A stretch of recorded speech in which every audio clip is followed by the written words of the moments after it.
The world is watching as the United States' global leadership hangs in the balance, leaving its allies questioning their future. But here's the crux of the matter. Can America's allies step up and forge their own path?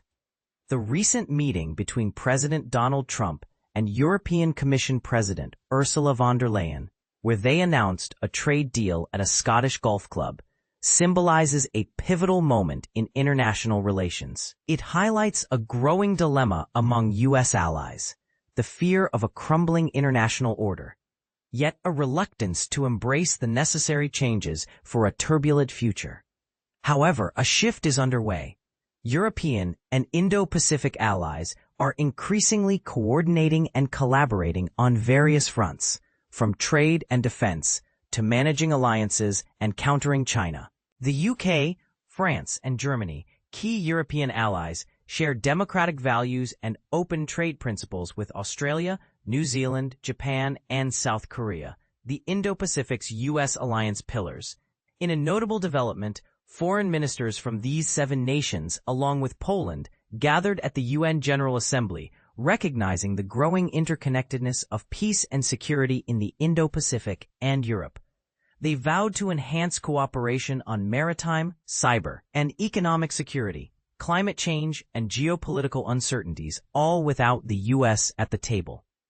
These allies are also seeking to shield themselves from China's growing influence in manufacturing and technology, as well as America's protectionist tendencies, which predate President Trump's return to office.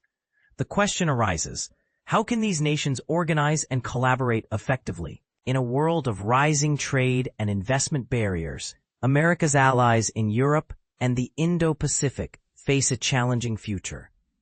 Economically advanced nations like the UK, France, Germany, Japan, South Korea, and Australia must unite to safeguard the free flow of goods, services, and investments.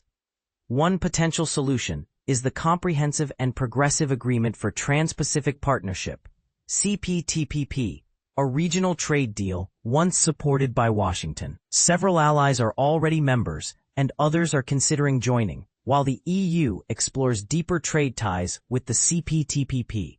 But what about technology? China and the U.S. are engaged in a fierce battle for dominance in AI, semiconductors, and EV batteries.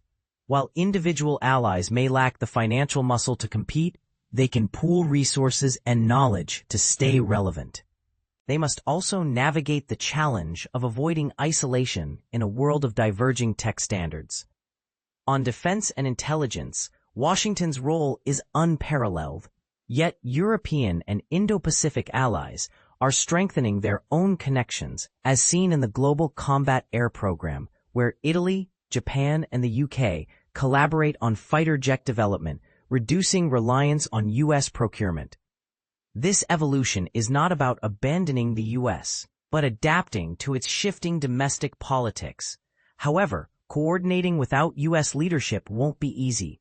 Internal conflicts within the EU, like the future combat air system dispute between France and Germany, and Brexit's impact on UK-EU cooperation, present challenges.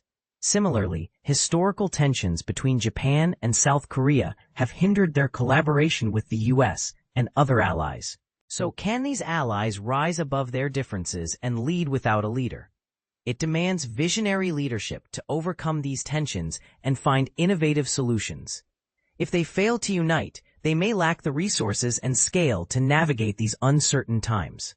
What do you think? Are these allies capable of charting their own course, or is U.S. leadership irreplaceable? Share your thoughts, and let's spark a discussion on this complex global issue.